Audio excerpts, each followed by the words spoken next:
Bueno, primero presentarnos. Yo me llamo Pablo, soy parte de la Fundación Techo y estoy aquí en esta grata conversación con usted. Feliz, aquí en las alturas. Yo soy Jenny Cavallo, comediante, actriz, psicóloga y feliz de conversar con ustedes en las alturas. ¿Y tú? Yo me llamo Stephanie, soy dirigente de la población Villa El Bosque, profesora de educación básica de profesión. Bacán. Oye, hoy día, bueno, en esta actividad lo que tratamos de hacer es, mientras vamos subiendo en este teleférico, nos encontramos con una ciudad que va apareciendo, una ciudad que tiene mucha área verde, pero a medida que uno va subiendo va encontrando otras cosas, va encontrando diferencias de distintas ciudades que se encuentran en una misma ciudad. Y un poco la pregunta es que muchas veces esto se resuelve con la integración, pero nos cuesta. ¿Por qué nos cuesta tanto la integración? ¿Por qué creen que nos cuesta tanto integrarnos? Integrarnos en términos de ciudad, porque es una ciudad que está súper segmentada, o sea, desde lo social, y obviamente dentro de lo social se incuba también racial, religioso, orientación sexual. Somos, parece, seres humanos en esta ciudad que tenemos mucho miedo a la diferencia, en circunstancias de que la diferencia para mí es lo más fascinante, reconocernos en la diferencia. ¿Qué crees tú? Sí, yo creo que es violento hablar de integración cuando estamos en pleno 2019. Para mí es súper violento sentir que como pobladores sigue siendo como un tema para nosotros. Cuando han pasado miles de gobiernos, Chile ya tiene 200 años de historia republicana, ¿cierto? Pero seguimos hablando de esto, po. Entonces, en el fondo, claro, hablamos de avances, que a veces dicen que son significativos, pero para la gente que no vive en estos lugares, porque acá alcanzamos a ver lo que está, claro, en un lugar verde, pero mi comuna está mucho más allá, po, más allá, y yo creo que si hago un paneo desde las alturas, que jamás lo he hecho, no se ve esto, po, no se ve, el hacinamiento es aberrante, así en comparación a los metros cuadrados, cómo está conformado un hogar acá. Yo no sé también qué quiere decir integración, porque la ciudad está compuesta por muchas comunas y no sé qué quiere decir integración, que el de una comuna se relacione con el de otra. Yo cuando pienso en la ciudad, lo primero que pienso es que la gente no tenga que moverse de comuna en comuna. En este momento que tenemos un transporte público terrible, en donde la gente tiene que viajar para trabajar 1 o 2 horas de ida y de vuelta, por lo tanto dañando su calidad de vida enorme, llegando tarde y agotado a la casa en la noche. Entonces, a mí me gustaría que las comunas se autoabastecieran con calidad. Por ejemplo, que cada comuna tuviera colegios excelentes, tuviera parques, tuviera servicios de salud buenos. Entonces, que no tuvieran que desplazarse necesariamente a otras comunas a buscar eso, sino que lo tuvieran en su propia comuna y pudiera ahorrar tiempo para dedicarle a la familia o a las labores que quisieran hacer. Entonces, en ese sentido, más que integrar una comuna con otra, quisiera que hubiera un buen desarrollo en cada comuna, Claro. que le devolviera la dignidad a la gente, pero sin tener que desplazarse largas horas para poder conseguir algo de eso. Y, Claro. sí, pues, y a ti, Estefi, ¿qué te pasa cuando habla la palabra integración? ¿Es algo que es posible de lograr? ¿Qué necesitamos para eso? Yo creo que primero las políticas tienen que estar orientadas a eso, po, pero orientadas así como en su amplio espectro, po, no solucionando temas que no sé, pues fluctúan en el minuto y olvidando como la raíz del asunto, po. Como no sé,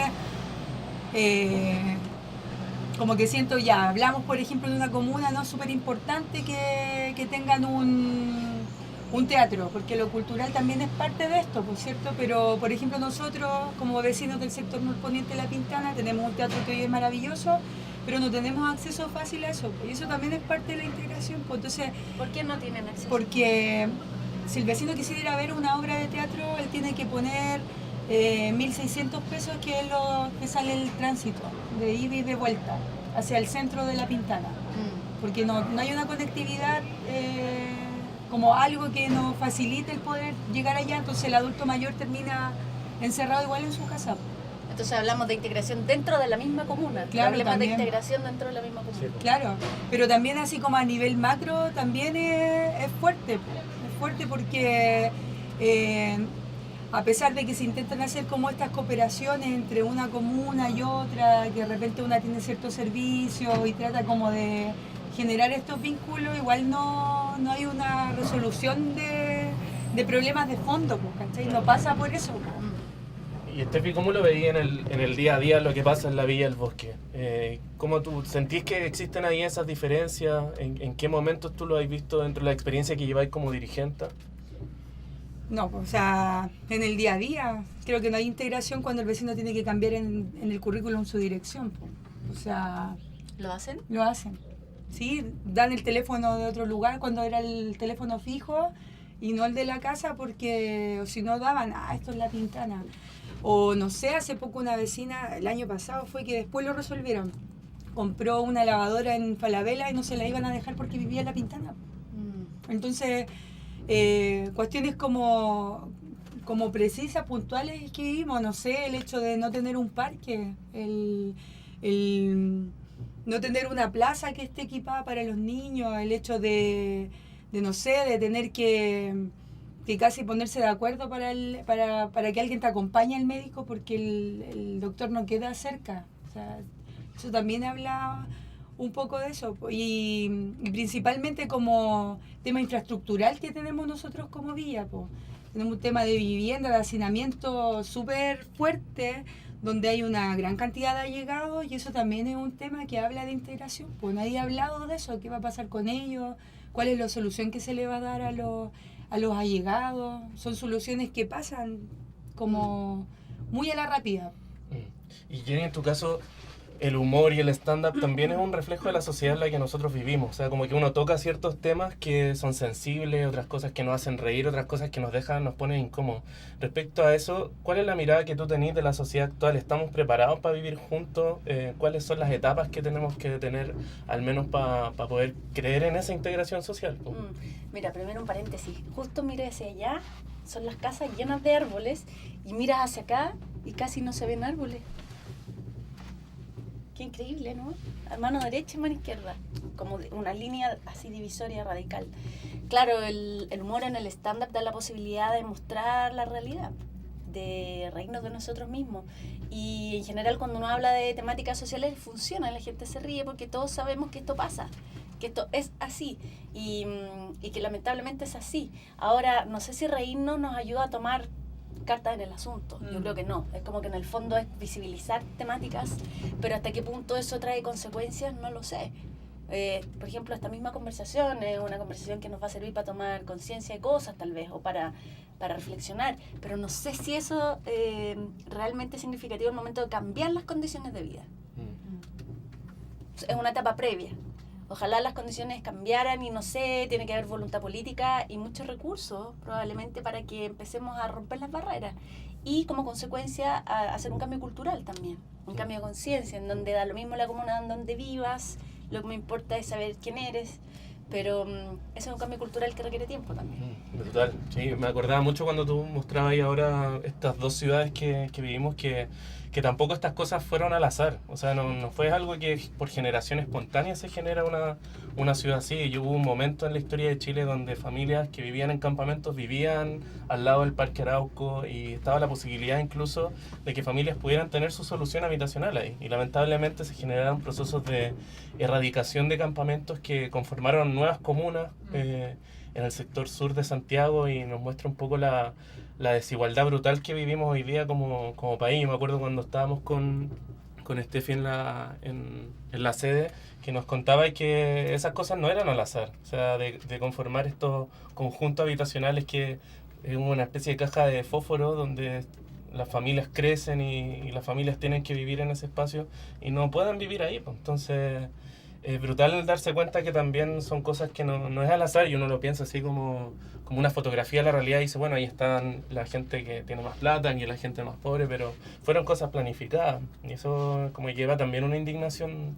¿Y por qué la persona o el equipo de gente que diseñó en ese momento la ciudad lo pensó así? Probablemente en su beneficio, no sé, me imagino. Como gente que quiere seguir viviendo su posición de privilegio y de protección, le conviene de alguna forma que existan como estos sectores más aislados, Sí, de personas que tienen que trabajar en aquellos trabajos que ellos no quieren hacer. Claro. Y por otro lado, pensando, ¿cuál es esta ciudad de oportunidades? ¿Qué para usted es una ciudad de oportunidades? Sabiendo la ciudad en la que vivimos y hemos estado conversando de todo esto, pero pensándolo así hacia el futuro.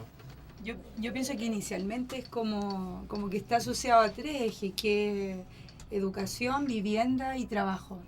Como si nos centramos en esos tres puntos, como que podríamos ampliar el concepto de oportunidad, aunque es tan ambiguo igual, porque es muy amplio. Entonces, no sé, yo pienso así el tema del narcotráfico. ¿Por qué se da? Porque no hay una precarización del trabajo hoy tan grande, tan fuerte, que te hace sacarte la mugre y ganar 3 pesos. Entonces, en el narcotráfico mucha gente ve que es su salida, ya, porque hago menos, pero voy a ganar el triple, y termina como ensuciando su entorno de una manera aberrante. Y siento que, claro, porque la falta de oportunidades pasa por eso, porque nuestros trabajos cada vez van teniendo un valor menor. Yo estudié 5 años como profesora, pero eso no se materializa en los sueldos de los profesores y en el amplio trabajo que nosotros hacemos día a día, por ejemplo. Lamentablemente una de las profesiones más importantes, porque son las que forman a los seres humanos que van a habitar esta ciudad. A mí me gustaría, así como soñando en el fondo, que existieran condiciones como las que dices tú, vivienda, educación, trabajo, recreación, iguales para todos. Ese es como un sueño, para que en el fondo entonces las personas, los niños sean quienes quieren ser, y que en el fondo obviamente somos todos distintos, pero tiene que ver con tu talento, con tu, no sé, cosas que tienen que ver ya como con tu voluntad, pero que todos tuviéramos las mismas oportunidades, acceso a las cosas. No sé si eso en algún momento podría ser así, podría realizarse. Sí, sin ser expertos como en estos temas, ¿cómo podemos cambiar la educación? O sea, como parte, bueno, tú eres profe, desde la experiencia que tú has vivido, que es más experiencial, menos como técnica de los datos, lo que ocurre específicamente, ¿cómo te has dado cuenta de...? Yo creo que el vínculo, es central el vínculo de la escuela con el territorio, y que eso no se da hoy, las escuelas están cerradas. Entonces, si nosotros abriéramos eso y el niño podría llevar a la práctica sus saberes del aula a lo que pasa en su territorio, en sus hogares, eso tendría más sentido. Darle un sentido a la educación en el fondo. Hola, bienvenida a la estación Terminal Cumbre. La saluda Hola. con la flechita. ¿ya? Gracias. Ya, pues, gracias, tú acá la Bueno. conversar.